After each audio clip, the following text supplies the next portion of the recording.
Jadi mereka itu direkrut melalui media sosial untuk selanjutnya dipekerjakan atau dalam tanda kutip dijual. Anak-anak itu sadar atau tidak sadar mereka adalah korban dari keadaan ya. Betul. Dan ini harus kita hentikan praktek seperti ini, praktek prostitusi online yang melibatkan anak. Dan yang juga tidak masuk akal adalah banyak orang tua yang mengetahui apa yang dilakukan oleh anak-anak tersebut. Rata-rata orang beralasan bahwa faktor ekonomi. Ekonomi pasti, Bang. Ya, saya kira itu juga harus menjadi perhatian kita semua. Pemerintah harus memperbaiki ekonomi. Kementerian Komunikasi dan Informatika dan juga kementerian lain banyak menggodok atau menyusun regulasi yang bertujuan untuk memberikan perlindungan anak. Tugas utama KPAI adalah melakukan pengawasan terhadap pelaksanaan perlindungan anak dan pemenuhan hak anak.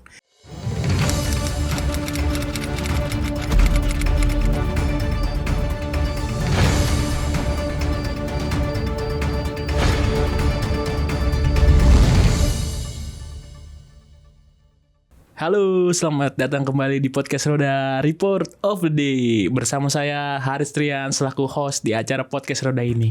Seperti episode-episode sebelumnya, kali ini kita akan membahas isu-isu terkini. Salah satunya menghadirkan Komisioner KPAI, Pak Kawian. Selamat datang, Pak. Selamat datang. Halo, Mas Haris. Halo, selamat datang, Pak. Di podcast Roda nih, Pak. Oke, boleh siap. dong, Pak, kita bahas-bahas isu soal anak nih, Bang. Boleh. Apalagi lagi rame nih belakangan ini nih, Bang, isu soal anak nih, Bang. Salah satunya nih yang saya lagi soroti juga soal maraknya prostitusi oleh anak nih, Bang. Apalagi pihak kepolisian belakangan ini mengungkap nih, Bang, soal prostitusi anak, Bang. Banyak banget di Indonesia. Entah itu yang dijual oleh melalui langsung ataupun aplikasi nih, Bang. Kalau Abang melihat fenomena ini gimana nih, Bang, sebagai KPAI, Bang? Ya, kalau kami melihat fenomena ini tentu dan bahkan siapapun pasti prihatin, sedih ya. Karena ini fenomena yang sangat memprihatinkan. Bagaimana tidak? Ada 900 ya kurang lebih. 962 perempuan, 19 diantaranya adalah perempuan di bawah umur. Ya, yang terlibat atau dilibatkan dalam prostitusi online. Ini kita nggak bayangkan ya. Jadi mereka itu direkrut melalui media sosial untuk selanjutnya dipekerjakan atau dalam tanda kutip dijual. Nah, melalui media sosial, melalui online ya, mereka ya oleh mucikari atau oleh bosnya mereka direkrut kemudian dijual dengan harga yang luar biasa. Nah, anak-anak sebenarnya tidak boleh diperlakukan seperti itu, apalagi anak-anak yang sedang dalam masa tumbuh kembang. Anak-anak itu sadar atau tidak sadar mereka adalah korban dari keadaan ya. Betul. Dan ini harus kita hentikan praktek seperti ini, praktek prostitusi online yang melibatkan anak. Dan sudah ada 4 anak yang sudah diamankan oleh Bareskrim Polri, kemudian dititipkan di rumah aman untuk mendapatkan rehabilitasi sosial, pendampingan dan sebagainya ada di DKI Jakarta. Pak, nyambung, Pak. Tadi kan Bapak bilang banyak yang di bawah umur ya, Bang, ya, soal anak ini nih. Kira-kira kisaran umur berapa sih, Bang, ini, Bang? Yang dilaporkan oleh Bareskrim itu umurnya di bawah 12 tahun. Oke. Kebanyakan di daerah. Bayangkan dan yang juga tidak masuk akal adalah banyak orang tua yang mengetahui apa yang dilakukan oleh anak-anak tersebut. Apakah itu dengan terpaksa atau karena orang tuanya sendiri atau kayak kemauan anaknya itu, Pak? Kebanyakan. Dengan terpaksa atau dengan tidak terpaksa, tentu hal itu tidak boleh, harus kita larang ya. Karena sekali lagi anak tidak boleh dikorbankan dalam praktik prostitusi. Kok bisa sih, Bang, sebanyak itu, Bang? Apa yang salah dengan situasi sekarang ini sampai anak-anak di bawah umur ini prostitusi terlibat, Bang? Menurut saya yang harus bertanggung jawab pertama adalah orang tua. Orang tua harus menjadi pelindung, pengawal ya, pembimbing. Jangan sampai anak-anak itu lepas ikut terseret dalam praktik prostitusi seperti itu ya. Hal lain yang juga harus menjadi perhatian kita semua itu cara pergaulan mereka di media sosial. Jangan sampai misalnya mudah diajak ya dengan tawaran-tawaran material yang tinggi akan digaji dengan sekian juta dan sebagainya, dengan pekerjaan yang misalnya ringan, itu harus kita kritisi. Anak-anak harus diwanti-wanti. Oke, Bang.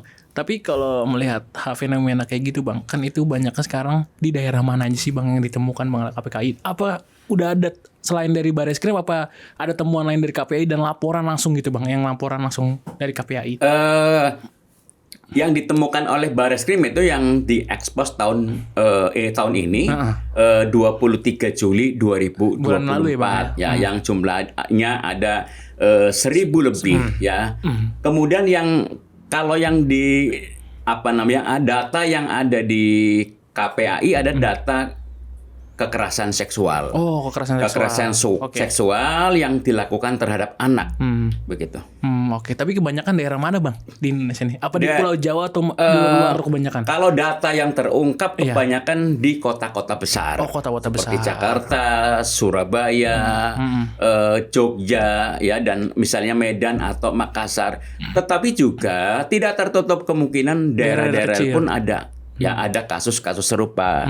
Karena memang kasus yang cenderung terungkap adalah kasus yang terjadi di masyarakat perkotaan. Yang kota besar ya. Kota besar. Pertama ada media yang mengungkap. Yang blow up itu. Kedua juga keberanian orang melapor ya atau mengungkap di kota yang relatif terdidik, terpelajar itu lebih besar daripada di daerah-daerah. Oh, berarti balik lagi lebih aware orang-orang di situ ya, Bang, melaporkan adanya tindakan itu ya, Bang, ya. Di mana-mana. Bang, ini korbannya itu kan tadi di rumah aman ya, Bang, katanya, Bang. Mereka diapain sih, Bang? Selain diberikan trauma healing itu ya, Bang, mungkin atau kedepannya untuk apa, gimana? Ya, yang pertama harus diberikan satu pemahaman bahwa seksual ya, prostitusi itu tidak boleh dilakukan, supaya mereka juga sadar bahwa prostitusi tidak boleh dilakukan ya. Yang kedua adalah bagaimana mereka kan sebagai korban pasti ada trauma, ketakutan, perasaan bersalah. Itu harus dipulihkan ya. Ada psikolog, ada pekerja sosial, ada pendamping yang merawat dan mendampingi mereka supaya mereka bisa kembali menjadi anak Indonesia yang sehat dan bebas dari praktek prostitusi online. Kalau yang masih usia sekolah tentu juga harus dikembalikan supaya hak-haknya untuk sekolah, untuk mendapatkan pendidikan juga dikembalikan. Oke. Bang, ini kan masalahnya kan prostitusi online ini kan terus berulang ya, Bang. Apakah perlu sebenarnya udah ada aturan dan undang-undangan, Bang, yang melarang anak di bawah umur diperjualbelikan? Semua orang pun juga nggak boleh prostitusi online ini, Bang. Apa sih kira-kira yang salah, Bang, dan harus seperti apa langkah ke depan untuk mencegah hal-hal kayak gini selain dari orang tua, Bang, atau lembaga khusus perlu ada kerjasama antar kementerian, lembaga? Ya. Rata-rata orang beralasan bahwa faktor ekonomi. Ekonomi pasti, Bang. Ya, saya kira itu juga harus menjadi perhatian kita semua. Pemerintah harus memperbaiki ekonomi. Yang kedua juga pemahaman keagamaan anak-anak ya, dan juga orang tua. Karena prostitusi itu kan juga dilarang agama, dilarang secara sosial juga kan tidak dibolehkan lah. Tidak ada masyarakat kita yang membolehkan dilakukannya prostitusi baik online maupun tidak langsung begitu. Yang ketiga juga tidak lepas dari pengaruh digital ya. Digital karena anak-anak kan dengan digital itu bisa bergaul dengan siapa saja, kapan saja. Nah, ini orang anak-anak harus selektif dalam bermedia sosial. Berkenalan dengan siapa harus selektif, menerima perkawanan dengan siapa juga harus selektif. Misalnya menerima tawaran sebagai artis atau apa juga harus selektif, dan disitulah peran orang tua untuk melakukan pendampingan dan pengawasan. Bang, balik lagi kalau sosial media, Bang, perlu nggak sih, Bang, ada regulasi untuk apa yang membatasi untuk anak-anak ini supaya tidak sampai salah lah, Bang? Apalagi sekarang kan selain ada soal prostitusi online ini, anak-anak ini juga bisa terlibat dalam game yang lagi marak di Indonesia ini lah, Bang. Entah itu kekerasan ataupun seksual ataupun judi online ini, Bang. Gimana Bang kalau menurut KPAI Bang, perlu ada regulasi yang kuat atau gimana, dan siapa yang harus bertanggung jawab soal pengarahan anak ini Bang? Ya, memang hari ini kan kita berhadapan dengan dunia digital ya. Semuanya serba digital, hampir semuanya serba terkoneksi dengan internet. Ya, kita tahu internet isiannya apa kan kita tahu. Nah, oleh karena itu pemerintah dalam hal ini adalah Kementerian Komunikasi dan Informatika dan juga kementerian lain banyak menggodok atau menyusun regulasi yang bertujuan untuk memberikan perlindungan anak di ranah daring. Misalnya ada Perpres Tata Kelola Perlindungan Anak di ranah dalam jaringan. Ini sedang dalam pembahasan, sedang berada di Kementerian Hukum dan HAM untuk dilakukan harmonisasi. Juga ada peraturan pemerintah tentang tata kelola perlindungan anak dalam penyelenggaraan sistem elektronik. Jadi semuanya yang berkaitan dengan sistem elektronik harus memperhatikan aspek perlindungan anak ya. Misalnya game atau handphone ada anak, harus dipastikan kalau itu diakses atau digunakan oleh anak harus ada jaminan itu ramah anak dan memberikan perlindungan kepada anak. Juga yang lain-lain ada gugus tugas anti pornografi ya juga ada. Jadi secara regulasi sebenarnya sudah banyak lah. Saya tidak mengatakan cukup ya, tapi sudah banyak. Tinggal bagaimana implementasinya, dan memang Kominfo ya, Kementerian Kominfo memang harus ekstra kuat untuk mengawal anak-anak ini dalam pergaulan di internet, di ranah daring, karena memang begitu banyak konten-konten negatif ya. Belum lama Menko Polhukam mengumumkan bahwa Indonesia masuk urutan keempat yang banyak pornografi di tingkat dunia dan urutan kedua yang banyak pornografi di tingkat ASEAN. Nah, ini kan mengkhawatirkan sekali ya. Jadi memang ya begitu dekat anak-anak dengan konten-konten negatif yang harus diperhatikan. Oke Bang, balik lagi berarti tinggal diimplementasikan gimana jalannya Bang ya supaya itu. Nah kalau KPAI sendiri mensosialisasikannya gimana Bang ke keluarga-keluarga atau seluruh kemananya Bang? Iya, tugas utama KPAI adalah melakukan pengawasan terhadap pelaksanaan perlindungan anak dan pemenuhan hak anak. Jadi itu yang salah satu tugas pokok. Kami di KPAI ikut melakukan atau ikut terlibat dalam perumusan kebijakan yang berkaitan dengan perlindungan anak. Nah, kami juga banyak terlibat dalam hal sosialisasi ya. Kaitannya dengan sosialisasi anak dan internet, sekali lagi bahwa masyarakat, orang tua, sekolah punya peran penting untuk menjaga anak-anak di dalam ranah jaringan. Oke Bang, ini balik lagi soal anak nih Bang. Ini kan belakangan ini kasus soal anak banyak banget nih Bang. Ada yang di Depok itu Bang, soal daycare Bang. Anak dianiaya padahal orang tuanya nitipin kerja, udah bayar, malah anak dianiaya dan malah nggak dikasih makan nih Bang. KPAI sendiri soal kasus itu gimana Bang? Kasus daycare yang di Depok ya memperlihatkan bahwa anak-anak kita memang rawan dengan kekerasan. Sudah dititipkan di tempat yang konon aman ya, daycare membayar, tetapi juga masih belum aman. Dan ironisnya lagi, menurut laporan dari Dinas Pendidikan Kota Depok, ya di Depok itu dari 102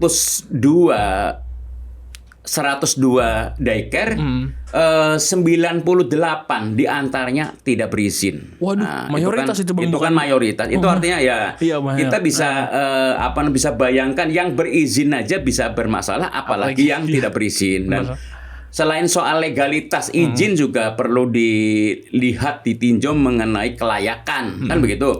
Kelayakan fasilitas, ramah anak apa tidak, SDM-nya bagaimana ya, juga yang lain-lain. Jadi momen kasus daycare di Depok yang melakukan kekerasan terhadap anak harus dijadikan momen bagi pemerintah untuk mendata ya, memverifikasi, melihat kembali izin-izin yang ada di daycare di seluruh Indonesia. Nah, selain di Depok, belum lama ini kan juga terjadi tuh di Riau ya. Di Riau juga seorang pengasuh atau pemilik daycare memberikan atau melakukan tindakan kekerasan terhadap anak yang diasuh di daycare tersebut. Bang, ini selain banyak yang nggak berizin nih Bang, kenapa sih Bang mereka bikin daycare nyari duitnya doang atau gimana Bang? Ya, nyampe nggak mau ngasuh anak ya kan? Tentu ada motifnya motif bisnis pasti karena memang mereka melihat banyak orang tua yang sibuk maka mereka buka daycare. Saya kira kalau motif bisnis tidak masalah selama memberikan pelayanan yang nyaman, sehat dan aman untuk anak-anak. Nah, tapi regulasi soal daycare ini KPU udah ngeliat udah rata belum sih Bang? Apalagi kan banyak yang masih banyak belum belum terdaftar ya Bang ya. Nggak bisa dipungkirin lah sekarang daycare udah jadi sebuah lahan bisnis ya Bang untuk seseorang yang mau nitipin anaknya ke situ, terus karena orang tuanya dua-duanya kerja nggak mau pakai pembantu atau gimana, jadi ditaruh di situ aja kan praktis lah.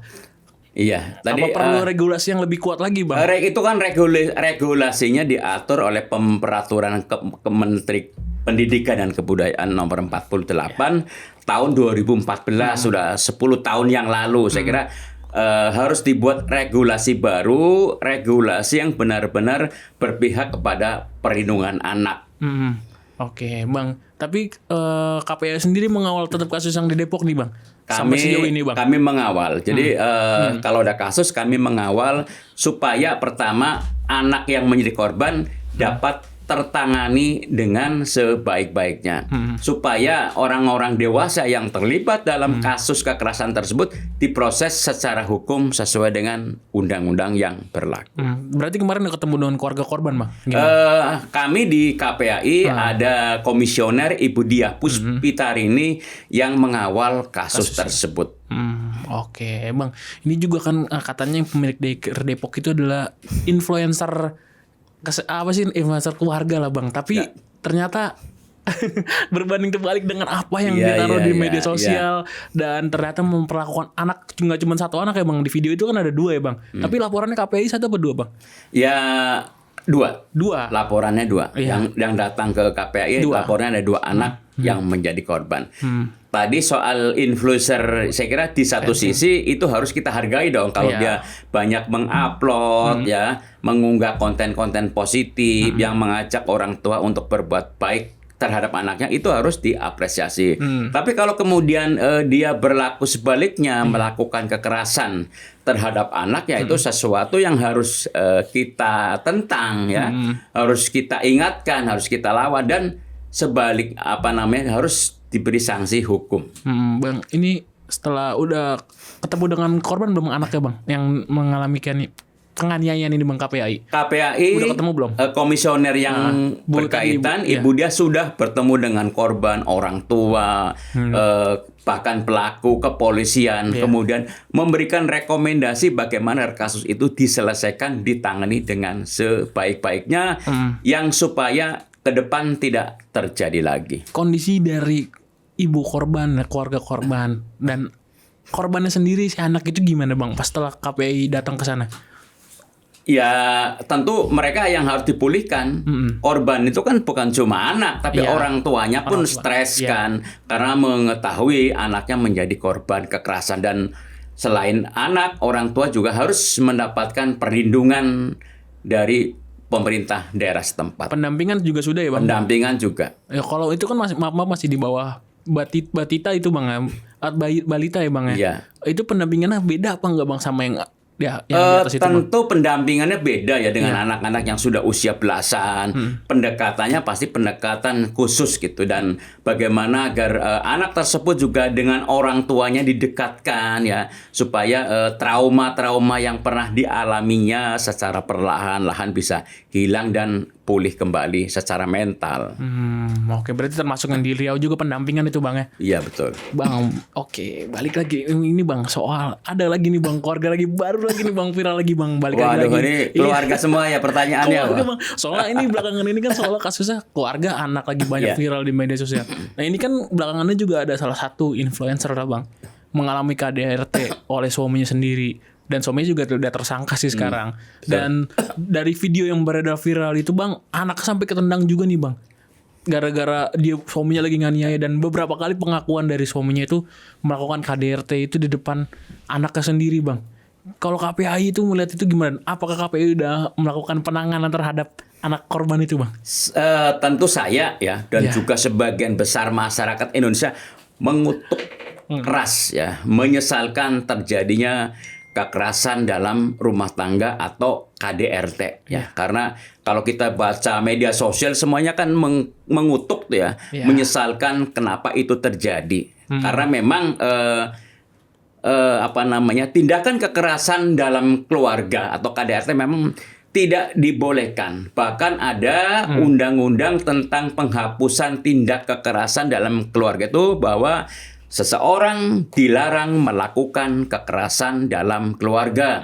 Apakah itu kekerasan fisik, psikis, ya, kekerasan seksual, dan penelantaran gitu. Dan kalau kita lihat kasus yang terakhir yang melibatkan perempuan dengan inisial CIN itu, maka itu bukan cuma perempuan yang menjadi korban, anaknya pun ya, yang masih kecil ya, belum lama lahir, dia ada di ruangan tersebut, tentu menjadi korban juga. Pasti dia ada rasa takut dan sebagainya akan aksi yang dilakukan oleh sang suami.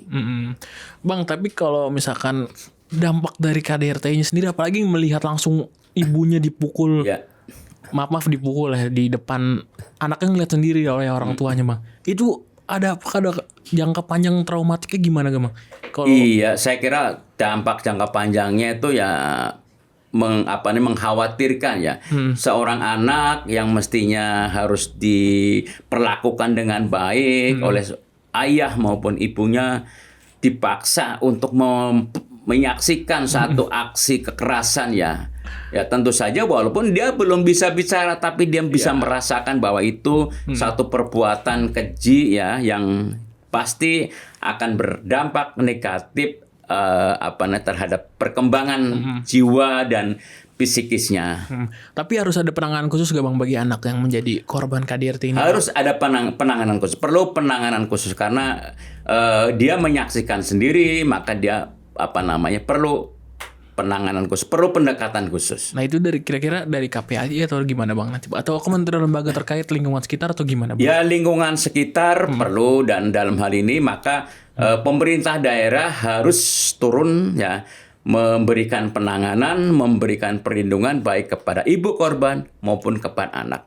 Ini catatan kami ya di KPAI bahwa sekarang urusan KDRT itu bukan cuma urusan suami dan istri, tapi sudah menjadi urusan publik.